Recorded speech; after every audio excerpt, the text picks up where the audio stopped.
Assalamu alaikum wa rahmatullahi wa barakatuhu, and welcome back to yet another episode of The Divine Miracle. بات چل رہی تھی سورۃ الکہف کی. اس سے پہلے کہ میں آگے مزید کنٹینیو کروں، لیکن ہمیں ضروری ہے کہ ہم پچھلی والی ورسز کے اوپر تھوڑی سی روشنی ڈال دیں جو ہم نے اب تک کور کیا ہے. ابھی جو پچھلی ایپیسوڈ میں ہم نے بات کی تھی، ہم نے مٹیریلزم کے اوپر بات کی تھی کہ کس طرح سے اللہ سبحانہ و تعالیٰ نے مثال دی کہ اللہ وَضْرِبْ لَهُمْ مَثَلَ الرَّجُلَيْنِ جَعَلْنَا لِأَحَدِهِمَا جَنَّتَيْنِ، کہ اللہ سبحانہ تعالیٰ نے یہ بیان کیا کہ ان کو مثال دے دیجئے، ان کو ایسی مثال دیجئے جس سے وہ ہدایت پائیں، جس سے ان کے دل پہ وہ بات لگے. کیا کہ دو لوگوں کی جن کو باغ دیے گئے تھے، ان میں سے ایک کے پاس دو باغ تھے اور اللہ سبحانہ تعالیٰ نے اس کے ایسٹس، اس کے اندر جو اس کے مال تھے، اس کے بارے میں دو آیات کے اوپر روشنی ڈالی کہ کس طرح سے اس کے پاس کھجور کے درخت تھے جو اس کی پروٹیکشن کے لیے ذریعہ بنتے تھے، اور کس طرح سے اس کا جو مین ایسٹ تھا وہ تھا انگوروں کا، اور کس طرح سے اللہ سبحانہ تعالیٰ نے اس کو محفوظ کر کے رکھا تھا، اور اس کے بیچ میں بھی اللہ سبحانہ تعالیٰ نے نہر بہا دی تھی تاکہ وہ اس میں سے فائدہ اٹھاتے رہے. لیکن وہ سب مال اس کے تکبر کا باعث بنا، اور اس نے دوسرے باغ والے اپنے صاحب کو، اپنے دوست کو، اپنے کمپینین کو جس کے ساتھ وہ ہر وقت گزارتا تھا، اس کو نیچے دکھانا شروع کر دیا. اور وہ ہوا یحاورہ، اور باتوں میں اس نے اس کو بات سنائی کہ کس طرح سے میرے پاس مال زیادہ ہے، میرے پاس عزت زیادہ ہے، میرے پاس اولاد زیادہ ہے. اور وہ دوسرے والے کو بات لگی اور اس نے اس کو یاد دہانی کی کہ تم نے کیوں نہیں اللہ سبحانہ تعالیٰ کا شکر ادا کیا، اور جب تم اپنے باغ میں داخل ہوئے تو تم نے کیوں نہیں کہا ماشاء اللہ لا قوت الا باللہ، تم نے اللہ سبحانہ تعالیٰ کی طرف نسبت کیوں نہیں دی اس تمام چیزوں کی بنسبت اس کے کہ تم اپنی طرف اس کی نسبت دو. اور کس طرح سے اس نے یہ بات بولی کہ تم اگر کیا کر پاؤ گے اگر اللہ سبحانہ تعالیٰ تمہارے پانی روک لے، تمہارے مال کو تباہ کر دے اور تم سے بہتر مجھے عطا کر دے. تم اپنی حقیقت جو تمہیں تخلیق کیا گیا، تم اس کی حقیقت کے اوپر غور و فکر کیوں نہیں کرتے. اور کس طرح سے اللہ سبحانہ تعالیٰ نے بعد میں بتایا کہ جب اس کا مال سارا تباہ ہو گیا، اللہ سبحانہ تعالیٰ نے اس کو یہ دکھایا کہ اس کے تکبر کی بنا پر اس کا مال سارا اس کی آنکھوں کے سامنے تباہ ہو گیا، تو کس طرح سے وہ اپنا ہاتھ ملتا رہ گیا. اور پھر اس نے کہا یا لیتنی لم اشرک بربی احدا، کہ کاش میں اللہ سبحانہ و تعالیٰ کے ساتھ شرک نہ کرتا، کاش میں اللہ سبحانہ تعالیٰ کی نافرمانی نہ کرتا، کاش میں اللہ سبحانہ تعالیٰ کی آخرت کو نہ جھٹلاتا. اور پھر اسی باقی مٹیریلزم کو اللہ سبحانہ تعالیٰ بیان کر کے زندگی کی حقیقت کو بیان کرتے ہیں. اور آج کا ہمارا جو سیشن ہے ہم اس کے بارے میں سٹارٹ کریں گے. لیکن سٹارٹ کرنے سے پہلے ایک حدیث اللہ کے نبی صلی اللہ علیہ وسلم کی شیئر کرتے چلیں کہ ان ابن عمر رضی اللہ عنہ ان النبی صلی اللہ علیہ وسلم قال ان الاسلام بدا غریبا، کہ بے شک اسلام آیا تھا ایک بالکل عجیب سی چیز، لوگوں کی نظر میں بالکل الگ تھا. وسیعود غریبا، اور واپس لوٹ جائے گا وہ ایک ان نون سی چیز، ایک ایسی چیز کہ لوگ اس کی تعلیمات کو عجیب محسوس کرنے لگیں گے. کما بدا، جس طرح سے وہ شروعات میں لوگوں نے اس کے بارے میں اظہار کیا تھا کہ لوگوں کو آ کے بتایا جائے گا کہ یہ اسلام کی تعلیمات ہیں، وہ بولیں گے ہمیں عجیب لگتا ہے، یہ تو ہم نے کبھی پہلے نہیں سنا، کیونکہ وہ اپنے آباء و اجداد کے دین پر چل رہے ہوں گے. وَهُوَ يَعْرِضُ بَيْنَ الْمَسْجِدِ كَمَا تَعْرِضُ الْحَيَّةُ فِي جُحْرِهَا، اس طرح سے اسلام سکڑ جائے گا دو مسجدوں تک، حرم میں جو ہے مسجد نبوی ہے اور مکہ ہے، اس تک جو ہے محدود ہو جائے گا، جس طرح سے سانپ اپنے بل میں سکڑ کے چلا جاتا ہے. اور اس کی مثال اللہ کے نبی صلی اللہ علیہ وسلم نے اس طرح سے دی کہ کس طرح سے اسلام سکڑ کے ان دو مسجدوں تک محدود رہ جائے گا اور لوگ اسلام کے اوپر عمل کرنا چھوڑ دیں گے. اور اسی وجہ سے ہم جو سورۃ الکہف پڑھ رہے ہیں اس کی یاد دہانی ہے کہ دجال کے فتنے کے وقت کس طرح سے ہمارے پاس سخت امتحان ہوگا، اور کس طرح سے اللہ سبحانہ تعالیٰ نے اس میں جو فتنے ہیں اس کے بارے میں ہمیں یاد دہانی دلائی. ہم آگے بڑھتے ہیں. اللہ سبحانہ تعالیٰ بیان کرتے ہیں وَضْرِبْ لَهُمْ مَثَلَ الْحَيَاةِ الدُّنْيَا، کہ اے نبی صلی اللہ علیہ وسلم ان کو بیان کر دیجئے دنیا کی مثال. کماء انزلناہ من السماء، پانی کی مثال کے ساتھ ان کو سمجھا دیجئے جو آسمان سے اللہ سبحانہ تعالیٰ برساتے ہیں. فاختلط بہ نبات الارض، بس وہ مکس ہو جاتا ہے مل جاتا ہے نبات الارض، زمین کی جو نباتات ہیں ان کے ساتھ. فاصبح شیما،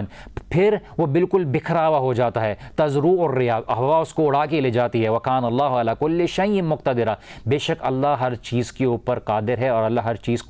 کر سکتا ہے. اور ہم اس کو مزید آگے سمجھتے ہیں اللہ سبحانہ تعالیٰ نے کیوں ہمیں بیسکلی اس چیز کی مثال دی کہ ایک دم مٹیریلزم کی بات ہو رہی تھی, اللہ سبحانہ تعالیٰ پھر ایک دم سے جو ہے مال اور زندگی کی حقیقت کی بات کرتے ہیں. اللہ سبحانہ تعالیٰ فوراً 2 باغ اور مال اور دولت اور اولاد کی چیز کے بارے میں مثال دے کے ہمیں فوراً سمجھاتے ہیں کہ دنیا کی مثال ایسی ہے کہ وہ زندگی میں فوراً گزر جاتی ہے. ایک جوان بچہ ہے, ایک دم سے اس کو وہ بڑھاپے میں پہنچ جاتا ہے, بیچ میں اس کی زندگی پتہ بھی نہیں چلتی کہ کس طرح سے اس کی زندگی گزر گئی. اللہ سبحانہ تعالیٰ لیکن اس آیت کو شروع کرتے ہیں وَضْرِبْ لَهُمْ مَثَل, کہ ان کو ایسی مثال دیجیے جو ان کو ہٹ کرے, ایسے الفاظ ان کو بتائیے جس کی وجہ سے ان کے دل پہ لگے, جس سے وہ ہدایت حاصل کریں, اور ایسی ایک ایگزامپل دیں جو عام ایگزامپل نہ ہو. اللہ سبحانہ تعالیٰ کی طرف سے ایسی ایگزامپل ان کے پاس پہنچے جس کی وجہ سے ان کو بات واضح ہو جائے. اس میں کافی ہٹ کرنے والا ایگزامپل بھی ہے, اس میں اچھی طریقے سے ایکسپلین کرنے والا ایگزامپل بھی ہے, اور اس میں پاورفل لینگویج استعمال کرنے کی بات بھی کی گئی ہے کہ ان کو دنیا کی مثال دیجیے. دنیا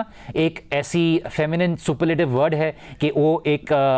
نچلی چیز کے لیے استعمال ہوتی ہے, کہ مثال کے طور پر ادنا کہا جاتا ہے, لو دنیا کہا جاتا ہے اس سے بھی لو. تو دنیا کی مثال ایسی دی گئی ہے جس طرح سے بالکل ایک نیچے درجے کی چیز ہو, ایک معمولی سی چیز ہو. جیسے کہ اللہ کے نبی صلی اللہ علیہ وسلم نے فرمایا کہ اگر اس دنیا کی اہمیت اللہ سبحانہ و تعالیٰ کی نظر میں ایک مچھر کے پر کے برابر بھی ہوتی تو اللہ سبحانہ و تعالیٰ غیر مسلم کو ایک گھونٹ پانی بھی نصیب نہیں کرتے. اور اسی لیے ہمیں انڈرسٹینڈ کرنے کی ضرورت ہے کہ دنیا کی اہمیت کچھ نہیں ہے. ہم دنیا کے چکر میں اپنی آخرت کو نہ گنوائیں, اللہ سبحانہ و تعالیٰ کی اطاعت میں اپنے آپ کو رکھیں اور اللہ سبحانہ و تعالیٰ کے احکامات پہ چلیں. کہ اللہ سبحانہ و تعالیٰ بتاتے ہیں فَاخْتَلَطَ بِهِ نَبَاتُ الْأَرْضِ, اللہ تعالیٰ بتاتے ہیں کہ کس طرح سے پانی کی مثال دیجیے جو آسمان سے اللہ سبحانہ و تعالیٰ پانی برساتے ہیں. پانی کی جو مثال ہے وہ زندگی کے ساتھ ہے, حیات کے ساتھ ہے, کہ اللہ سبحانہ و تعالیٰ جب دوسرے چیزوں کو بڑھاتے ہیں, پانی نباتات اس سے اگتے ہیں, اللہ سبحانہ و تعالیٰ کہ وہ پانی ان پودوں کے ساتھ مکس ہو جاتا ہے, فَاخْتَلَطَ مکس ہو جانا, اور پھر ان نباتات کو بڑھاتا ہے. نباتات میں زمین کے اوپر پودے ہیں, سبزیاں ہیں, فروٹس ہیں, تمام طرح کی چیز ہیں, پتھر ہیں, سوئل ہے, ہر وہ چیز جس کے اوپر جو ہے پانی گرتا ہے. اور اللہ سبحانہ تعالیٰ نے نباتات کا خاص استعمال کیا, جس طرح سے اللہ سبحانہ تعالیٰ ایک اور جگہ پہ سورہ مریم میں بھی استعمال کرتے ہیں کہ کس طرح سے زکریا علیہ السلام نے جو مریم علیہ السلام کو بالکل ان کی پرورش کی, ان کو بالکل ہی بچپنے سے لے کے ان کی ایسی بہترین تربیت کی جس کی وجہ سے وہ ایک صدیقہ کے لقب کے حقدار بنی, اور کس طرح سے اللہ سبحانہ تعالیٰ نے ان کے اوپر پوری قرآن کی سورہ اتاری. وَكَانَ اللَّهُ عَلَى شَيْءٍ مُقْتَدِرًا, کہ اللہ سبحانہ و تعالیٰ بالکل قادر ہے. اللہ سبحانہ و تعالیٰ بتاتے ہیں کہ کس طرح سے پانی جو ہے وہ مکس ہو جاتا ہے اور بالکل پھر بعد میں ایک بھوسے کی مانند, سوکھے بھوسے کی مانند ہو جاتا ہے, اور ہوا اس کو اڑا کے لے جاتی ہے. اللہ سبحانہ و تعالیٰ یہاں پہ مثال بتا رہے ہیں کہ زندگی کتنی جلدی سے گزر جاتی ہے, کہ تمہاری دنیا کی جو زندگی ہے وہ بہت محدود ہے. تمہیں پتہ بھی نہیں چلے گا کہ کب تم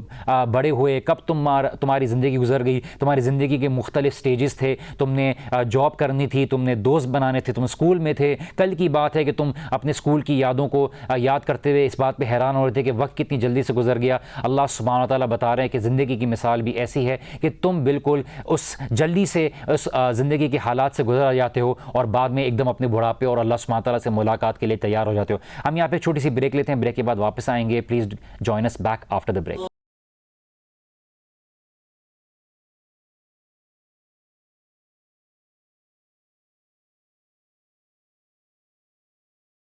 السلام علیکم ورحمۃ اللہ وبرکاتہ and welcome back after the break. Break میں جانے سے پہلے ہم زندگی کی مثال سمجھ رہے تھے کہ دنیا کی مثال اللہ سبحانہ تعالیٰ نے دی, کہ ہمیں کس طرح سے سمجھایا کہ اللہ سبحانہ تعالیٰ زمین سے آسمان سے بارش برساتے ہیں زمین پر, اور کس طرح سے نباتات کی مثال دی کہ کس طرح سے وہ ان کو نکھارتے ہیں, پھر بعد میں سوکھے سے بن جاتے ہیں, پھر بعد میں ہوا ان کو اڑا کے لے جاتی ہے. اللہ سبحانہ تعالیٰ آگے کہتے ہیں وَكَانَ اللَّهُ عَلَى كُلِّ شَيْءٍ مُقْتَدِرًا, اللہ تعالیٰ ہر چیز کے اوپر قادر ہے, ہر چیز کرنے کے اوپر اللہ سبحانہ تعالیٰ کی طاقت ہے. کہیں پہ اللہ سبحانہ تعالیٰ کہتے ہیں ان اللہ علی کل شیء قدیر. ہم دونوں لفظ کے فرق کو سمجھیں, قدیر کے معنی کو اور مقتدر کے معنی کو, کہ اللہ سبحانہ و تعالیٰ قدیر کہتے ہیں کہ اللہ کسی قدیر کے الفاظ معنی ہوتے ہیں کہ انسان پڑھنے کی صلاحیت رکھتا ہے, کسی چیز کی طاقت رکھتا ہے لیکن اس کو استعمال نہیں کرتا. ایک انسان لڑنے کی طاقت رکھتا ہے لیکن لڑتا نہیں کسی سے، اس کے پاس طاقت ہے لیکن وہ لڑتا نہیں ہے کسی چیز کے لیے، وہ کسی چیز کی صلاحیت رکھتا ہے لیکن وہ صلاحیت کو استعمال نہیں کرتا۔ اللہ سبحانہ تعالیٰ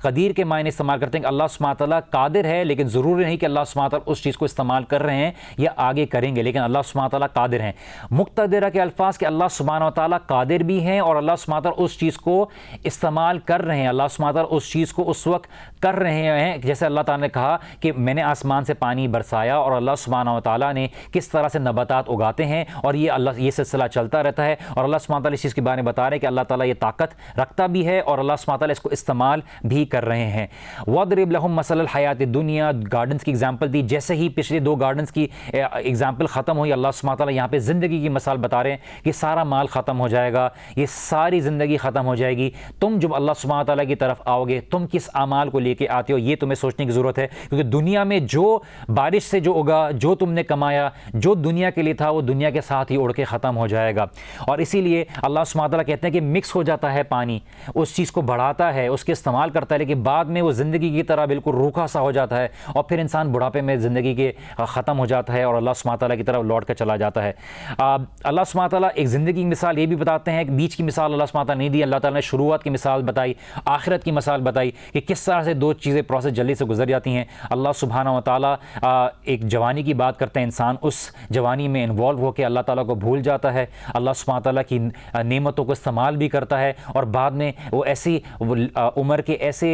سیکشن میں پہنچ جاتا ہے جہاں پہ وہ اللہ سبحانہ و تعالیٰ کی یاد میں انوالو کرتا ہے اپنے آپ کو۔ لیکن کبھی کبھار انسان ایسے وقت میں اپنی حالت میں اللہ سبحانہ تعالیٰ سے ملتا ہے جہاں پہ وہ بالکل غفلت میں ہوتا ہے، اور اللہ سبحانہ تعالیٰ کے سامنے اس کو آفر کرنے کے لیے کچھ نہیں ہوتا کہ یا اللہ میں نے اپنی زندگی میں یہ کام کیے تھے تیرے لیے، تاکہ تیرے لیے میں آخرت میں اجر کما سکوں۔ اس کی زندگی صرف دنیا کی ہی لیے ہوتی ہے۔ اللہ سبحانہ و تعالیٰ یہاں پہ ہمیں کافی مثال بتاتے ہیں۔ مثال کے طور پہ میں نے آپ کو بات کی کہ اللہ سبحانہ تعالیٰ حشیمن کی بات کرتے ہیں کہ حشیمن بالکل بکھر جانا، اللہ تعالیٰ کہتے ہیں بالکل بکھر جاتا ہے، سوکھ جاتا ہے جو پودا ہوتا ہے۔ اسی طرح سے انسان کی زندگی ہوتی ہے، کئی یادیں ہوتی ہیں، کئی ایسی چیزیں ہوتی ہیں جس میں انسان اپنے آپ کو انوالو رکھتا ہے، لیکن بعد میں زندگی کی طرح وہ بھی ختم ہو جاتا ہے۔ تزروح الریا، ہوا اس کو اڑا کے لے جاتی ہے، ہوا اس کو بالکل ایسا جیسے کافر کے بارے میں استعمال کیا کہ اس کی جو ریمینز ہوتے ہیں، اس کی جو آخرت میں اس کی دھول مٹی ہوتی ہے، ہوا اس کو اڑا کے لے جاتی ہے۔ انسان دنیا میں کتنی محنت کرتا ہے، اور اس آیت سے ہمیں اس بات کا اندازہ ہوتا ہے کہ دنیا کی محنت اگر خالی دنیا کے لیے ہے تو وہ بالکل انسان کے لیے فائدہ مند آخرت کے لیے نہیں بنے گی، کیونکہ وہ دنیا کے لیے ہے، وہ دنیا میں ہی رہے گی، دنیا میں ہی اس کے ساتھ ختم ہو جائے گی۔ جب دنیا ختم کریں گے اللہ سبحانہ تعالیٰ، دنیا کے ساتھ وہ ختم ہو جائے گی۔ پھر اللہ سبحانہ تعالیٰ کہتے ہیں المال والبنون زینت الحیات الدنیا، کہ مال اور اولاد زینت ہیں دنیا کی زندگی کی۔ والباقیات الصالحات، باقی وہ رہے گا جو صالح ہوگا، جو نیک ہوگا۔ اکثر لوگ اس آیت سے مطلب یہ لیتے ہیں کہ مال اور بنون جو ہے وہ دنیا کی زینت ہے، اور جو باقی رہنے والا ہے وہ نیک اعمال ہے، لیکن اس میں اولاد اور مال کی ذکر کو شامل نہیں کرتے۔ یہاں پہ دونوں مطلب لیے جا سکتے ہیں، لیکن جو ایک واضح معنی وہ یہ ہے کہ اگر آپ کا مال اللہ تعالیٰ کی راہ میں استعمال ہو رہا ہے، اللہ تعالیٰ کی عبادت میں استعمال ہو رہا ہے، اللہ تعالیٰ کو راضی کرنے کے لیے استعمال ہو رہا ہے، آپ کی اولاد کی تربیت اس طرح سے ہے کہ آپ اس کو اللہ سبحانہ تعالیٰ کی رضا حاصل کرنے کے لیے کر رہے ہیں، تو باقی وہی رہے گا جو بھی دنیا میں آپ کرو گے جو صالح ہوگا اور خیر ہوگا اللہ سبحانہ تعالیٰ کی نظر میں، خیر عند ربک ثواب و خیر عملا، اور اللہ سبحانہ تعالیٰ کی نظر میں ہی وہ بہتر اجر والا ہے، لوٹائے جانے والا ہے، اللہ سبحانہ تعالیٰ کی نظر میں وہ بہتر ہوگا، تاکہ اللہ سبحانہ تعالیٰ اس کا بہتر سے بہتر کیا کہتے ہیں اجر دیں۔ انسان دنیا میں کافی کوششیں کرتا ہے، اللہ سبحانہ تعالیٰ کو راضی کرنا اس کے سب سے بڑا مقصد ہے، جیسے ہم بار بار اس آیت کو پڑھتے ہیں وما خلقت الجن والانس الا لیعبدون، کہ ہم نے نہیں پیدا کیا جن اور انس کو لیکن اپنی عبادت کے لیے۔ انسان اس بات کو سمجھے کہ وہ کس چیز میں اپنی محنت لگا رہا ہے، کیا وہ اللہ تعالیٰ کی بتائی ہوئی آخرت کو اپنانے میں لگا رہا ہے، یا وہ دنیا میں ہی کے دھوکے میں آ کے اپنے آپ کو اس میں انوالو کیا ہوا ہے، اور اس کی ساری محنت جو پورے دن کی محنت ہے، جو پوری زندگی کی محنت ہے، وہ ساری صرف دنیا کے لیے ہے، اللہ تعالیٰ کو راضی کرنے کے لیے نہیں، کیونکہ وہ نہ حرام کے بارے میں دیکھتا ہے نہ وہ حلال کی پرواہ کرتا ہے۔ اس کے لیے صرف یہ ضروری ہوتا ہے کہ میرے پاس پیسہ آنا چاہیے، میں اپنی اولاد کی کسی بھی طرح سے تربیت کروں، لیکن وہ اللہ سبحانہ تعالیٰ کی فرما برداری کے لیے وقت ہی نہیں گزارتا۔ اور اللہ سبحانہ تعالیٰ بتاتے ہیں ایسے لوگوں کے دل غفلت میں شامل ہیں، اور ان کے دل غفلت کے پردے میں ہیں کہ وہ ایک دم موت آ جاتی ہے اور پھر وہ اپنی جو ہے ریگریٹ شو کرتے ہیں کہ یا اللہ مجھے لوٹا دے، میں تیری عبادت کرنا چاہتا ہوں۔ اللہ تعالیٰ کہیں گے اب تیرے پاس لوٹنے کا کوئی موقع نہیں ہے، تیرے پاس جو وقت تھا، جو محدود مدت کے لیے تھا وہ تم نے گوا دیا، اب تمہارے جو اعمال کا ہے اجر ملنے کا وہ ہے۔ وَيَوْمَ نُسَيِّرُ الْجِبَالَ وَتَرَى الْأَرْضَ بَارِزَةً وَحَشَرْنَاهُمْ فَلَمْ نُغَادِرْ مِنْهُمْ أَحَدًا۔ اللہ سبحانہ تعالیٰ سبحان اللہ یہاں پہ بتاتے ہیں کہ اس دن پہاڑ جو ہوں گے بالکل جیسے کہ چلنے والے ہو جائیں گے، اور وَتَرَى الْأَرْضَ بَارِزَةً، اور آپ دیکھیں گے کہ جو زمین ہوگی بالکل ایکسپوز کر دی جائے گی، برائٹ کر دی جائے گی۔ وَحَشَرْنَاهُمْ، اور ہم ان کو جمع کریں گے، فَلَمْ نُغَادِرْ مِنْهُمْ أَحَدًا، کسی کو بھی پیچھے نہیں چھوڑا جائے گا۔ کسی کو گمان ہو سکتا ہے شاید کوئی کہیں سمندر میں ڈوب گیا تھا، کسی کو کہیں دفنا دیا گیا تھا، کہیں اللہ سبحانہ تعالیٰ کسی کو چھوڑ نہ دیں، نہیں، اللہ سبحانہ بولیں گے، اللہ سبحانہ تعالیٰ اس بات پر قادر ہے کہ اللہ سبحانہ تعالیٰ ہر کسی کو واپس لے آئیں گے اور سب کو جمع کیا جائے گا، اور سب اللہ سبحانہ تعالیٰ کے حضور شامل ہوں گے اور اللہ سبحانہ تعالیٰ کے سامنے کھڑے ہوں گے اور اپنے اعمال کا حساب دینے والے ہوں گے۔ اس نے مجھے گالی دی تھی، اس نے میری غیبت کی تھی، اس نے میرا حق مارا تھا، اس نے میرے ساتھ یہ نقصان کیا تھا، یا اللہ میری یہ نیکیاں تھیں، میں نے تیرے لیے دنیا میں صبر کیا، تو نے مجھے دنیا میں اس انتظار میں رکھا، میں آج اس کے اجر لینے کے لیے تیار ہوں۔ وہ دن ایسا ہوگا جس کا سیناریو ہی الگ ہوگا۔ اللہ سبحانہ و تعالی ہم سب کو آخرت میں بہترین اجر نصیب کرے۔ اور آگے اللہ سبحانہ تعالیٰ کہتے ہیں فَلَمْ نُغَادِرْ مِنْهُمْ أَحَدًا، ہم کسی کو پیچھے نہیں چھوڑیں گے، ہم ہر کسی کو واپس لے آئیں گے۔ وَأَعْرِضُوا عَلَىٰ رَبِّكَ صَفًّا لَقَدْ جِئْتُمُونَا كَمَا خَلَقْنَاكُمْ أَوَّلَ مَرَّةٍ، کہ اللہ سبحانہ تعالیٰ سب کو ان کے اعمال ان کے سامنے پیش کریں گے، ان کے سامنے پیش کیا جائیں گے ان کے اعمال، اور ان کا رب ان کے سامنے ان کی کتابوں کو ظاہر کرے گا کہ یہ تھے تمہارے اعمال جو تمہارے سیدھے ہاتھ کے فرشتے لکھتے تھے، یہ تھے جو تمہارے الٹے ہاتھ کے فرشتے لکھتے تھے۔ لَقَدْ جِئْتُمُونَا كَمَا خَلَقْنَاكُمْ أَوَّلَ مَرَّةٍ، اور ہم ان کو لے آئیں گے جس طرح سے ہم نے ان کو پہلی دفعہ پیدا کیا، ہم اسی حالت میں لے آئیں گے، اور قادر ہیں اس بات پہ اللہ سبحانہ تعالیٰ کے لیے کوئی مشکل بات نہیں کہ اللہ سبحانہ تعالیٰ تمہیں واپس اسی حالت میں لے آئیں اور تمہارے سامنے تمہارے سارے اعمال کے بارے میں تمہارے کو خبر دیں۔ اور انسان اس بات میں گمان کرے گا، بل زعمتم ان لن نجعل لکم موعدا، اور تم اس بات میں گمان کرتے تھے، تم نے یہ اپنا عقیدہ بنا لیا تھا، تم نے اپنے دماغ میں یہ غلط فہمی پیدا کر لی تھی، زعمتم، تم نے غلط فہمی پیدا کر لی تھی، ان لن نجعل لکم موعدا، کہ ہمارے لیے کوئی لوٹنا نہیں ہے، ہمارے لیے کوئی محدود مدت نہیں ہے، یہاں تک کہ تم نے یہ تک گمان کر لیا تھا کہ تمہارے کو کھڑا نہیں ہونا اپنے رب کے سامنے۔ اللہ تعالیٰ نے تمہارے کھڑے ہونے کی جگہ تک کو فکس کیا ہوا ہے قیامت کے دن کہ تم کہاں کھڑے ہوگے، تمہارے قیام کہاں ہوگا، تم سے سوال کیا ہوگا، سب تمہارے لیے جو ہے اللہ سبحانہ تعالیٰ نے وہ کیا ہوا ہے۔ اور کیا ہوں گے، اللہ سبحانہ تعالیٰ کے سامنے صف بائے صف کھڑے ہوں گے، اللہ سبحانہ تعالیٰ کے سامنے سب گردن جھکائے ہوئے، صرف پاؤں کی آواز آ رہی ہوگی لوگوں کی، اور اللہ سبحانہ تعالیٰ کی مرضی کے بغیر کوئی نہیں کچھ بولے گا، اللہ سبحانہ تعالیٰ کے حکم کے بغیر کوئی اپنی آواز نہیں نکالے گا، اور اللہ سبحانہ تعالیٰ اس دن خالی بولیں گے کہ کون ہے جس کو تم میرے سوا پکارتے تھے، میرے ساتھ عبادت میں شریک ٹھہراتے تھے، لے آؤ کون ہے جن کے بارے میں تم یہ گمان کرتے تھے کہ تم نے یہ سمجھ لیا تھا کہ تمہیں وہ نفع نقصان کچھ پہنچا سکتے ہیں۔ اللہ ہی ہے جو مالک ہے، اللہ سبحانہ و تعالیٰ ہی ہے جو ہر چیز دینے والا ہے۔ تم نے اللہ سبحانہ تعالیٰ کے علاوہ کیسے کسی اور کو پکارا؟ آج ہے اس دن جس چیز کا تمہارے کو اجر کا حساب دیا جائے گا۔ اگر تم نے کوئی برا کام کیا تمہارے ساتھ، اسی کے حساب تمہارے کو سزا دی جائے گی، اور تمہارے پر کوئی ظلم نہیں کیا جائے گا۔ اور اسی لیے انسان بار بار اپنے آپ کو اس بات کے بارے میں خیال رکھے۔ اللہ سبحانہ تعالیٰ اسی لیے پہلے کہتے ہیں وَأُعْرِضُوا عَلَىٰ رَبِّكَ صَفًّا، کہ وہ سارے کے سارے اللہ سبحانہ تعالیٰ کے سامنے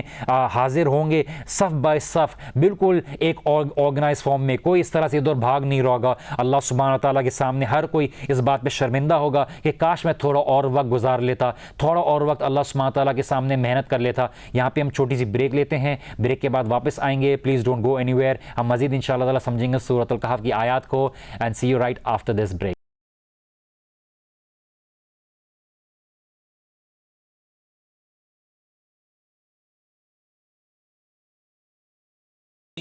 السلام علیکم ورحمۃ اللہ وبرکاتہ۔ بریک میں جانے سے پہلے ہم بات کر رہے تھے کس طرح سے اللہ سبحانہ تعالیٰ کا وَأُعْرِضُوا عَلَىٰ رَبِّكَ صَفًّا، کہ اللہ سبحانہ و تعالیٰ کے سامنے وہ کھڑے ہوں گے بالکل ایک آرگنائز فارم میں۔ اللہ سبحانہ تعالیٰ نے صفن کے الفاظ استعمال کیے، بالکل ہی آرگنائز فارم میں، کوئی اس طرح کی ڈس آرگنائز، کوئی اسی طرح کی بے ترتیبی نہیں ہوگی۔ اللہ سبحانہ تعالیٰ کے حضور کھڑے ہوں گے اور اپنے اعمال کا حساب دیں گے۔ اور پھر اللہ تعالیٰ کہتے ہیں وَوُضِعَ الْكِتَابُ فَتَرَى الْمُجْرِمِينَ، اور جب ان کی کتاب ان کو حاضر کی جائے گی، ان کو دی جائے گی کہ یہ تمہاری کتاب ہے، تو آپ دیکھیں گے مجرمین کو، جرم کرنے والے لوگ، اللہ تعالیٰ کے کتاب کے ساتھ جہد کرنے والے لوگ، اللہ سبحانہ تعالیٰ کی کتاب کے ساتھ کفر کرنے والے لوگ، اللہ سبحانہ تعالیٰ کی آیات کو جھٹلانے والے لوگ مشفقین، ڈرے ہوئے ہوں گے، خوف میں ہوں گے کہ اب ہمیں ڈالا گیا جہنم میں، مما فیہ، جو جس میں بھی ان کو جہنم میں ڈالنے والے، جو ان کے پاس جو ان کو کتاب دی جائے گی اس کتاب کو دیکھ کے وہ ڈرے ہوئے ہوں گے، وَيَقُولُونَ، اور وہ کہیں گے یا ویلتنا ما لہذا الکتاب لا یغادر صغیرۃ ولا کبیرۃ الا احصاها، کہ ویل ہو ہم پر، یہ کیسی کتاب ہے کہ نہ اس میں اللہ سبحانہ تعالیٰ نے کوئی چھوٹی چیز چھوڑی، نہ اس میں کوئی بڑی چیز چھوڑی، اور اس کے اندر پرفیکٹ اللہ سبحانہ تعالیٰ نے حساب کر کے کیلکولیٹڈ فارم میں ہر چیز ہمیں دی ہے۔ تم نے آنکھیں کتنی پلکیں، تم نے کتنے الفاظ استعمال کیے، تم نے کیا کھایا، کس طرح سے کھایا، کس سے کتنی بات کی، کس کا مال کتنا کھایا، کیا چیز تھی، ہر چیز کے بارے میں بات کی جائے گی۔ وَوَجَدُوا مَا عَمِلُوا حَاضِرًا، اور جو بھی عمل انہوں نے کیا ہوگا اس کے اندر وہ حاضر پائیں گے، کوئی چیز پیچھے نہیں چھوڑی جائے گی۔ انسان دنیا میں کتنا بھی سوچ لے، وہ کتنا بھی کسی چیز کو ریکارڈ کر لے، لیکن اس کے پاس ایک محدود طاقت ہے، اس سے زیادہ وہ کام نہیں کر سکتا۔ اللہ سبحانہ و تعالیٰ جب ہر چیز پر قادر ہے، اللہ سبحانہ و تعالیٰ ہر چیز کو بنانے والا ہے، تو اللہ سبحانہ و تعالیٰ ہر چیز سے غافل بھی نہیں ہے، اللہ سبحانہ و تعالیٰ ہر چیز کا جاننے والا ہے، اور اللہ سبحانہ و تعالیٰ آخرت کے دن ہر چیز کو لے آئے گا۔ وَلَا يَظْلِمُ رَبُّكَ أَحَدًا، کوئی انسان اس بارے میں پڑھ کے بول سکتا ہے کہ ہو سکتا ہے، اس کو گمان ہو سکتا ہے، اس کو غلط گمان ہو سکتا ہے کہ ہو سکتا ہے کوئی چیز چھوٹ جائے، کوئی چیز زیادہ ہو کسی کا، وہ اللہ تعالیٰ یہاں پہ یاد دہانی کرے، کسی پہ ظلم نہیں کیا جائے گا، کسی پہ بھی ظلم نہیں کیا جائے گا۔ اور یہاں پہ اللہ سبحانہ تعالیٰ کتاب کے بارے میں بتاتے ہیں، جس طرح سے موضوع ایک کسی چیز کو بنا دینے کے الفاظ استعمال ہوتے ہیں، اللہ سبحانہ تعالیٰ کہتے ہیں کہ تمہاری جو کتاب ہے، جو تم نے خود اپنی اعمال کے ذریعے بنائی، یا تو تم نے سیدھے ہاتھ پہ لینے والی بنائی، یا تم نے اس کو الٹے ہاتھ پہ لینے والی بنائی، تمہارے لیے اس دن یہ چیز کی حقیقی طور پر ظاہر کیا جائے گا کہ تمہارے اعمال، تمہاری روح، تمہارے جسم کے اجزاء سب تمہارے بارے میں گواہی دیں گے کہ اس نے زندگی اپنی کس طرح سے گزاری، کیا تم دھوکے میں تھے، کیا تم دنیا کو صرف زندگی میں تفریح اور کھیل کود کے لیے استعمال کر رہے تھے۔ اور پھر اللہ سبحانہ وتعالیٰ مجرمین کو ان کا اجر دیں گے کہ کس طرح سے تمہارا جو برا اجر تھا، تم نے جو کام کیا اس کا تمہارے ساتھ حساب دیا جائے گا۔ اور مشفقین، جو لوگ ڈرے ہوئے ہوں گے کتاب کو دیکھ کے، کہ جب انسان امتحان میں پڑھتا نہیں ہے، اور جب انسان امتحان کے لیے بالکل کیئرلیس ایٹیٹیوڈ رکھتا ہے، اور جس دن رزلٹ آنے والا ہوتا ہے اور شیٹ لگی ہوتی ہے یا اناؤنس کر کے ان کو رپورٹ کارڈ دی جا رہی ہوتی ہے، اس وقت انسان کی دنیا کے معاملے میں کیا حال ہوتا ہے کہ میں نے نہیں پڑھا، میں نے کچھ نہیں کہا، اور لوگ آس پاس خوش ہو رہے ہوتے ہیں، کچھ لوگ رو رہے ہوتے ہیں، اور ان کی شکلیں دیکھ کے غور سے دیکھ رہا ہوتا ہے میرا کیا ہونے والا ہے، میں نے تو کوئی محنت نہیں کی تھی، میں نے تو کچھ پڑھا نہیں تھا، میرا تو پیپر بھی ایسا گیا تھا کہ میں نے کویشچن چھوڑے تھے۔ اس وقت جو کفار ہوں گے، جو اللہ سبحانہ تعالیٰ کے نافرمان ہوں گے، مشفقین مما فیہ، جو کتاب کی میں دیکھا جائے گا اس میں ان کا ڈر ہوگا، اور جو مشفقین جو ہے، اشفاق جو سے نکلا ہے ایسی چیز کا ڈر جو ابھی ہونے والا ہو، کہ یہ ابھی ہوگا، ابھی میرا نام پکارا جائے گا، ابھی مجھے بلایا جائے گا، ابھی مجھ سے یہ سوال کیا جائے گا، میرے سیدھے ہاتھ میں کتاب دی جائے گی یا الٹے ہاتھ میں کتاب دی جائے گی، مجھے پیچھے سے کتاب دی جائے گی یا مجھے آگے سے کتاب دی جائے گی، کیا مجھے سب کے سامنے جو ہے بتا کے مجھے سب کے سامنے ایکسپوز کیا جائے گا، کیا حال ہوگا۔ یہ ایک منظر ہے جو ہمیں غور و فکر کرنے کی ضرورت ہے۔ آپ اس بات میں غور سے سوچئے کہ دنیا کے تمام لوگ ابھی جو زندہ ہیں، آپ کے سامنے بھی نہیں موجود ہیں، آپ ان کو سوچیں کہ وہ سب ایک جگہ جمع ہوں، اور پوری ایک کمیٹی بیٹھی ہو، اور آپ کو بلا کے آپ کے بارے میں لوگوں کے سامنے زور سے پوری براڈ کاسٹ کر کے اناؤنس کیا جائے، کیسا فیل ہوگا کہ آپ کی غلطیوں کے بارے میں بتایا جائے، آپ کے پرائیویٹ لائف کے بارے میں بتایا جائے کہ آپ یہ کرتے تھے، آپ اکیلے میں یہ کرتے تھے، آپ پبلک میں یہ کرتے تھے، آپ نے بچپنے میں یہ کیا، آپ نے بڑھاپے میں یہ کیا، جب کوئی نہیں دیکھ رہا تھا تو آپ نے اس طرح سے اپنی کام انجام دیا۔ اس وقت انسان ہر چیز کے بارے میں پریشان رہے گا، اور یہی کفار کا اور اللہ سبحانہ تعالیٰ کے نافرمانوں کا حال رہے گا۔ وہ کہیں گے یا ویلتنا، اللہ کے نبی صلی اللہ علیہ وسلم کہتے ہیں ویل جہنم کی ایک وادی ہے، اور یہ ایک ایکسٹریم فارم آف ریگریٹ ہے جو کفار اور اللہ کے نافرمان ظاہر کریں گے کہ ویل ہو ہم پر، بربادی ہو ہم پر، ہم نے کس چیز میں اپنی زندگی گزار دی، اب تو ہم لوٹ بھی نہیں سکتے، اب ہمارے اور اس دنیا کے بیچ میں ایک برزخ ہے کہ ہم آگے بڑھ ہی نہیں سکتے، ہم وہاں پہ اب جو بھی ہے یا تو ہمارے لیے خسارہ ہے یا ہمارے لیے کامیابی ہے۔ اور وہ کہتے ہیں کتاب میں جب دیکھیں گے الا احصاها کہ ایک ایک چیز, چاہے وہ پریزنٹ ہو چاہے وہ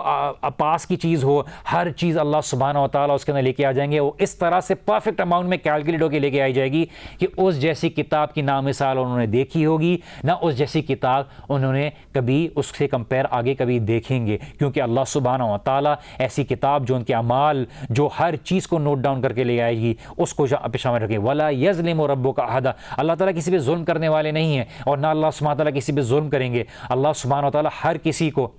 کسی کو ان کے اعمال کے حساب کے برابر ہی ان کو سزا اور جزا دیں گے. اور پھر اللہ سبحانہ تعالیٰ اس بات کو یاد دلا کے کہ کس طرح سے تم یاد رکھو کہ تمہیں اللہ سبحانہ تعالیٰ کے حضور شامل ہونا ہے اور تم اس کے چکر میں دھوکے میں نہیں آنا جس نے اللہ سبحانہ تعالیٰ کی نافرمانی کی تھی. اور اس کا ذکر پھر اللہ تعالیٰ کہتے ہیں وَإِذْ قُلْنَا لِلْمَلَائِكَةِ اسْجُدُوا لِآدَمَ فَسَجَدُوا إِلَّا إِبْلِيسَ, ہم نے تمہیں عزت دی, ہم نے تمہیں فوقیت دی باقی فرشتوں اور جنات پہ, تمہیں ایک کتاب کا ذمہ دار بنایا تاکہ تم خلیفہ بنو زمین کے اوپر لوگوں کو صحیح اور غلط بات بتانے کے لیے. اس سے پہلے اللہ تعالیٰ ابھی بتا رہے ہیں کہ وَإِذْ قُلْنَا, اور یاد کیجئے اور ذکر کیجئے اور لوگوں کے سامنے بیان کیجئے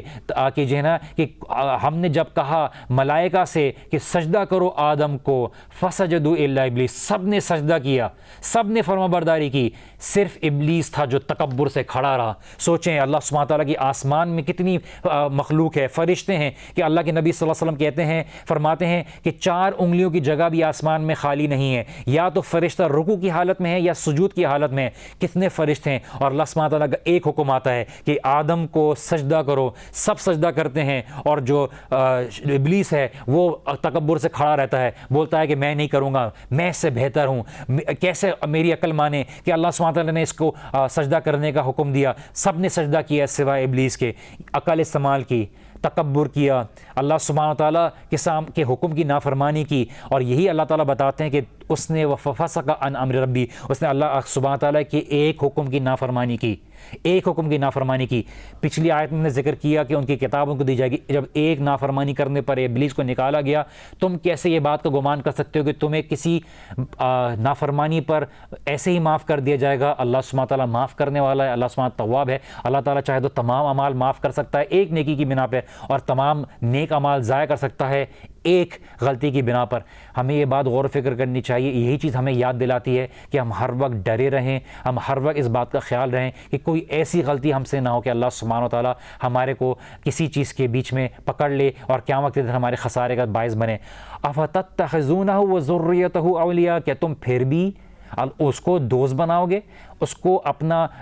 اور اس کی اولاد کو اپنا قریبی تعلق جوڑو گے؟ کیا ان کی بات سنو گے, ان کو اولیاء بناؤ گے؟ من دونی, اللہ سبحانہ تعالیٰ کے علاوہ, میرے علاوہ, وہم لکم عدو, جبکہ وہ تمہارا دشمن ہے. بئس للظالمین بدلا, بہت ہی برا ہے ظالمین کے لیے جو بدل ہے. جو جس چیز کے بیچ میں محنت لگ رہے ہیں وہ شیطان کی بات میں چل رہے ہیں. اس لیے اللہ تعالیٰ سورہ ناس میں فرماتے ہیں یوسوس فی صدور الناس, وہ لوگوں کے سینوں میں جو ہے وسوسے ڈالتا ہے, لیکن دل کی چابی انسان کے پاس خود ہوتی ہے کہ وہ سینے میں وسوسہ ڈالتا ہے, دل میں نہیں. لیکن انسان دل کی چابی اس کو خود دیتا ہے اور اس کے وسوسوں میں وہ آتا ہے اور لوگوں کو بات کرتا ہے اور لوگوں سے ایسی بات کرتا ہے جو اللہ سبحانہ تعالیٰ کو ناگوار گزرتی ہے, اللہ تعالیٰ نے منع کی ہوئی ہوتی ہے. اور یہ ہمارے لیے ایک یاد دہانی ہے. یہاں پہ چھوٹی سی واپس سے بریک لیتے ہیں, بریک کے بعد واپس آئیں گے اور مزید آگے بات کریں گے 51 ورس سے. So please don't go anywhere, we'll be right back after this break.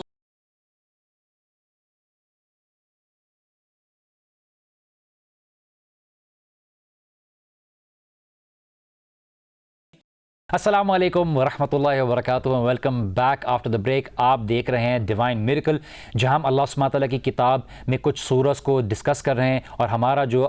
Discussion کا سورہ ہے وہ ہے بیسکلی سورۃ الکہف. اور ہم بات کر رہے ہیں اللہ سبحانہ تعالیٰ کے کلام کی خوبصورتی کی, کہ اللہ سبحانہ تعالیٰ نے خالی خوبصورت کلام صرف ہمارے پڑھنے کی خوبصورتی کے لیے نہیں اتارا, بلکہ اس پر عمل کرنا, اس سے غور و فکر کرنا, اس پہ تدبر کرنا ہر مسلمان کے اوپر فرض ہے کہ وہ اللہ کی کتاب کو سمجھے, اللہ کی کتاب سے نصیحت حاصل کرے اور اللہ سبحانہ تعالیٰ کی کتاب کے غور و فکر کرے. ہم ایسے ہی گزر جاتے ہیں اللہ تعالیٰ کی کتاب کے اوپر, ہم غور و فکر نہیں کرتے. میں بھی کافی عرصے سے اللہ سبحانہ تعالیٰ کی فضل سے پڑھ رہا ہوں، لیکن ابھی بھی ایسا لگتا ہے کہ صرف کچھ نہیں آتا، پڑھا جائے، جتنا تدبر کیا جائے، جتنا سیکھا جائے، جتنا علماء سے سیکھا جائے کم ہے۔ اور یہی اللہ سبحانہ تعالیٰ کی کتاب خوبصورتی ہے کہ چاہے وہ عالم ہو، چاہے وہ ایک عام آدمی ہو، اللہ سبحانہ تعالیٰ کی کتاب اس کے ساتھ ایڈریس کرتی ہے، اس کی سوچ پہ اس کو بدلنے پر مجبور کرتی ہے اور اس کو حقیقت کی طرف لے جاتی ہے۔ ہم بریک میں جانے سے پہلے بات کر رہے تھے کس طرح سے اللہ سبحانہ و تعالیٰ بات ہمیں سمجھا رہے تھے کہ وَإِذْ قُلْنَا لِلْمَلَائِكَةِ اسْجُدُوا لِآدَمَ فَسَجَدُوا إِلَّا إِبْلِيسَ، کہ ہم نے جب کہا کہ ملائکہ سے سجدہ کرو، سب نے سجدہ کیا سوائے ابلیس کے، کانا من الجن، وہ جنوں میں سے تھا، وہ اللہ تعالیٰ وہ جنوں میں سے تھا، فرشتوں میں نہیں تھا۔ عیسائیوں نے اس بات کے بارے میں غلط فہمی کی اپنی بائبل میں کہ وہ فالن اینجل ہے، وہ فرشتہ تھا، اللہ تعالیٰ کی نافرمانی کر بیٹھا۔ فرشتے اس بات کا نفس نہیں رکھتے کہ وہ اللہ سبحانہ تعالیٰ کی مرضی کے خلاف جائیں۔ یہ اللہ تعالیٰ نے صرف جنات اور انسانوں کو دیا ہے کہ ان کے پاس نفس ہے کہ یا تو وہ اللہ سبحانہ تعالیٰ کے راستے کو اپنائیں یا وہ اس کی نافرمانی کریں، اور اسی وجہ سے جن اور انس کے لیے جنت کے بارے میں اللہ سبحانہ تعالیٰ نے ذکر کیا ہے۔ فرشتوں کے بارے میں یہ نہیں ہے وہ نور سے بنے ہیں اور وہ اللہ سبحانہ تعالیٰ کی الگ مخلوق ہیں۔ جنات جو ہیں وہ بیسکلی اللہ سبحانہ تعالیٰ نے اسموک لیس فائر سے بنایا ہے۔ ہم نے پہلے بھی جان کے بارے میں جو ذکر کیا تھا، جنات کے بارے میں اللہ تعالیٰ نے سورہ رحمان میں فرمایا تھا کہ جب آپ اپنے چولہے میں آگ جلاتے ہیں، اس کی بلو لائٹ کے اوپر جو انویزیبل سی آگ ہوتی ہے، اس آگ کے بارے میں اللہ تعالیٰ کہ ہم نے اس انویزیبل آگ سے ان کو بنایا، جبھی جنات نظر نہیں آتے۔ مقصد یہ ہے اس اسٹوری کا کہ آپ غور و فکر کریں کہ آپ کو افضلیت آدم کی اولاد ہوتے ہوئے اسی بات پہ دی تھی، اور قرآن میں یہ اسٹوری جو ہے کم از کم جو ہے 7 دفعہ ذکر کی گئی ہے کہ ابلیس کو سجدہ کرنے کے لیے کہا گیا، اور ابلیس نے پھر اس بات پہ قسم کھائی کہ اللہ تعالیٰ آپ کی قسم، میں ان لوگوں کو گمراہ کر کے رکھوں گا، میں ان کو دنیا کی زندگی خوبصورت کر کے دکھاؤں گا، میں ان کو آپ کا ناشکرہ بنا کے رہوں گا، اور آپ نہیں پائیں گے، لیکن بہت تھوڑے لوگوں کو جو ہے اپنا شکر گزار پائیں گے۔ تو یہ کوئی ایسی چیز نہیں ہے جو ہمارے لیے نہیں ہو، ہم بحیثیت مسلمان اس بات کو جانتے ہیں اچھی طریقے سے۔ اللہ سبحانہ تعالیٰ ہمیں بتاتے ہیں کہ تم پھر اللہ سبحانہ تعالیٰ کی نافرمانی نہ کرنا۔ اللہ تمہیں یاد دلا رہے ہیں کہ شیطان کو تم دوست بناتے ہو، تم اس کے اولاد کو، اس کے ساتھیوں کو اپنا اولیاء بناتے ہو، اپنا ولی بناتے ہو، ان کی باتوں کو سنتے ہو، ان کی بتائی ہوئی لائف سٹائل پہ اپنی زندگی گزارتے ہو، لیکن اللہ سبحانہ تعالیٰ نے جو اجر رکھا ہوا ہے، بہت ہی برا رکھا ہوا ہے ایسے لوگوں کے لیے جو اللہ سبحانہ تعالیٰ کی نافرمانی کرتے ہیں۔ کیا پھر بھی تم ان کو اپنا دوست بناؤ گے؟ Are you still going to make them your friend? کیا تم پھر بھی ان کو اپنا دوست بناؤ گے؟ اللہ سبحانہ تعالیٰ ہمیں بتاتے ہیں کہ کس طرح سے جو فسق کا ورڈ استعمال کیا گیا کہ اس نے فسق کیا۔ ابو عبیدہ رضی اللہ عنہ فرماتے ہیں کہ ہم نے فاسق کا ورڈ قرآن سے پہلے ہم اس کے بارے میں علم نہیں رکھتے تھے۔ فاسق کا ورڈ پہلی دفعہ قرآن میں ہمیں جب ذکر ہوا تو ہمیں پتہ چلا فاسق ہوتا کون ہے؟ وہ ایسا جو اللہ سبحانہ تعالیٰ کی نافرمانی، کرپٹ آدمی ہوتا ہے، جو ہے شر پسند ہوتا ہے، اللہ سبحانہ تعالیٰ کی نافرمانی کرنے والا ہوتا ہے، اس کا دل نافرمانی میں لگتا ہے، اس کا دل اطمینان حاصل کرتا ہے اللہ تعالیٰ کی نافرمانی میں۔ یہ ایک چوہے کے لیے بھی استعمال ہوتا ہے کہ وہ اپنے بل میں گھس جاتا ہے، باہر آتا ہے، گندگی پھیلاتا ہے، پھر بعد میں اندر چلا جاتا ہے۔ یہ ایک فاسق کے لیے مثال استعمال کی جاتی ہے۔ ما اشہدتہم خلق السماوات والارض، ہم نے ان کے دوستوں میں سے، ان کے اولیاء میں سے یا مخلوق میں سے کسی کو بھی جو ہے گواہ نہیں بنایا تھا کہ زمین اور آسمان کی تخلیق کے وقت، ولا خلق انفسہم، نہ وہ خود اس بارے میں کوئی گواہ تھے کہ ان کی خود کو جانے کے جب آپ کو پیدا کیا تو آپ اس میں تھے، جب ان لوگوں کو پیدا کیا آسمان اور زمین میں، کیا آپ لوگ میں سے کوئی ایسا تھا جو گواہ میں تھا کہ ان سے اس بات کی گواہی لی گئی کہ ہاں ٹھیک ہے، آپ سے مدد لی گئی، آپ سے مشورہ لیا گیا؟ کوئی بھی نہیں تھا۔ اللہ سبحانہ تعالیٰ کی ذات اکیلی تھی۔ وما کنتم متخذ المضلین عضدا، اور نہ اللہ سبحانہ تعالیٰ کس طرح سے بھی جو ظلم کرنے والے ہیں، گمراہ لوگ ہیں، ان میں سے کسی سے بھی کسی طرح کی مدد حاصل کی، نہ ان سے کسی طرح کا مشورہ لیا اللہ سبحانہ تعالیٰ نے۔ اللہ سبحانہ تعالیٰ اس آیت میں 51 میں ہمیں بتا رہے ہیں کہ کوئی بھی اللہ سبحانہ تعالیٰ کا شریک نہیں ہے، کہ تم اللہ سبحانہ تعالیٰ کے علاوہ کسی کو پکارتے ہو، اللہ سبحانہ تعالیٰ کے علاوہ کسی سے مدد مانگتے ہو۔ اللہ تعالیٰ ہی جب ہر چیز کو پیدا کرنے والا ہے، کوئی بھی اس مشورے میں شامل نہیں تھا۔ اللہ سبحانہ تعالیٰ حق ہے، اللہ سبحانہ تعالیٰ اکیلا ہے تمام تخلیق کو پیدا کرنے میں، اللہ سبحانہ تعالیٰ کسی سے مشورہ نہیں کرتا، تو تم پھر کس طرح سے کسی اور کو پکارتے ہو اللہ سبحانہ تعالیٰ کے علاوہ؟ وَيَوْمَ يَقُولُ نَادُوا الشُّرَكَاءَ الَّذِينَ زَعَمْتُمْ، کہ جو اس دن قیامت کے دن ان سے کہا جائے گا بلاؤ اپنے شرکاء کو جو میرے ساتھ تم نے کیے تھے، جو میں شامل کیے تھے، زعمتم جو تم نے گمان کیا تھا، فدعوہم، اور پھر وہ ان کو بلائیں گے، وہ اتنے لاچار ہوں گے، وہ اتنے بے بس ہوں گے کہ فدعوہم فلم یستجیبوا لہم، اور وہ ان کو جواب نہیں دیں گے۔ وجعلنا بینہم موبقا، اور ان کے بیچ میں اور ان کے شرکاء کے بیچ میں جس کو اللہ تعالیٰ کے ساتھ شریک ٹھہراتے تھے، وہ ان کے بیچ میں ایک بہت بڑا گڑھا ہوگا، جس کے اندر وہ گرنے کے لیے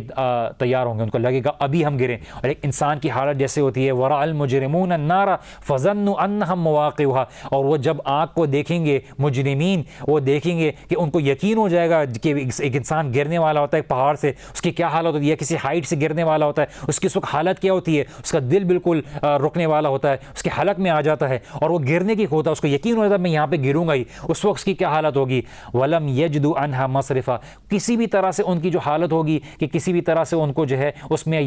گمان نہیں ہوگا ہم بچنے والے ہیں، کسی بھی طرح سے ان کے لیے کوئی بدلنے والی حالت نہیں ہوگی، نہ ان کے لیے کوئی حالت بدلے گی، اب وہ اس گھڑے میں گرنے والے ہوں گے. اسی لیے جو گمراہ ہوں گے وہ اللہ سبحانہ تعالیٰ کی ساتھ جن کو شریک ٹھہراتے تھے ان کو بلائیں گے اور ان کے لیے بالکل ایک موبقہ والی حالت ہوگی کہ ان کے لیے ایسا گھڑے ہوں گے، ایسا کلف ہوگا جہاں سے وہ گرنے والے ہوں گے، اور اللہ سبحانہ تعالیٰ ان کو واقع کر دے گا، اس کے اندر گرانے والا ہو جائے گا کہ ان کو بالکل اس میں گرنے والی حالت ہو جائے گی، جس آنکھ کے اندر ان کو ڈالا جائے گا کہ اب تمہارا گناہ تمہارے سامنے حاضر ہے کہ تم اللہ سبحانہ تعالیٰ کے علاوہ ان شرکاء کو بلاتے تھے، ان کو اللہ سبحانہ تعالیٰ کے ساتھ شریک ٹھہراتے تھے، اور ان کو اس بات کا یقین ہو جائے گا کہ اب ہم لوگ تباہ ہونے والے ہیں. موبقہ کے الفاظ جو ہے اللہ کے نبی صلی اللہ علیہ وسلم کی جو ہے حدیث میں بھی استعمال ہوتا ہے. میں آپ کو سامنے یہاں پہ جو روایت ہے اس کے بارے میں بتا دیتا ہوں. ان ابی ہریرہ رضی اللہ عنہ ان رسول اللہ صلی اللہ علیہ وسلم قال اجتنبوا السبع الموبقات، کہ 7 جو ہے ہلاک کر دینے والی جو برائیاں ہیں اس سے اجتناب کرو، اس سے بچو. قالوا یا رسول اللہ وما ہن، اللہ کے رسول صلی اللہ علیہ وسلم سے پوچھا صحابہ نے کہ کیا ہے وہ ایسی، تو الشرک باللہ، اللہ تعالیٰ کے ساتھ شرک کرنا، والسحر، ایسا جادو میں اپنے آپ کو انوالو کرنا،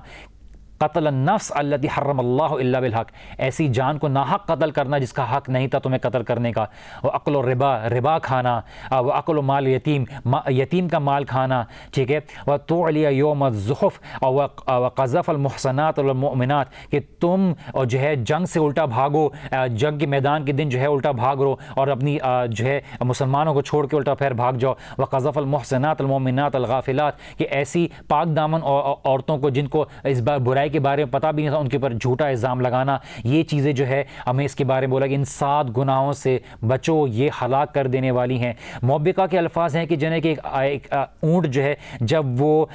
ایک بالکل جلدی سے پانی پینے کے لیے جس چیز میں جاتا ہے تو مٹی میں پھنس جاتا ہے، وہاں پہ نکلنا اس کے لیے بالکل مشکل ہو جاتا ہے اور بالکل اس کے لیے یہ چیز واقع ہو جاتی ہے کہ وہ اونٹ مرنے والا ہے. اس کے بارے میں اس طرح سے موبقہ کے الفاظ کے ہلاک کر دینے والی، جس کو سے لوٹنا بہت ہی مشکل ہو بلکہ کبھی کبھار ناممکن ہو، لیکن حدیث میں آیا کہ ہلاک کر دینے والی. اگر اس حالت میں تم مر گئے کہ کسی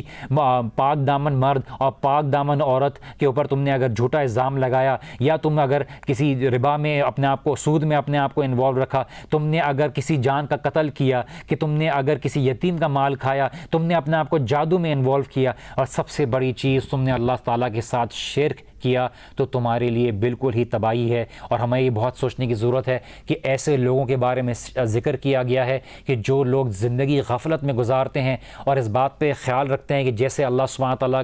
ان کو بچا لے گا. اللہ سبحانہ تعالیٰ رحمان ہے، رحیم ہے، لیکن اللہ سبحانہ تعالیٰ عدل کرنے والا بھی ہے. اور اللہ سبحانہ تعالیٰ سے دعا کریں کہ اللہ سبحانہ تعالیٰ کے سامنے موت آئے تو لیکن ایمان کی حالت میں. یہاں پہ ہمارا پروگرام ختم ہوتا ہے. ہم نے کافی باتیں کی، ہم نے اعمال حاضر کرنے کی بات کی، ہم نے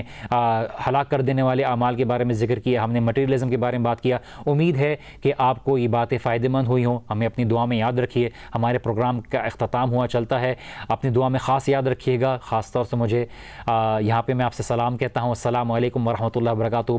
بارک اللہ علی ولکم. السلام علیکم ورحمۃ اللہ وبرکاتہ.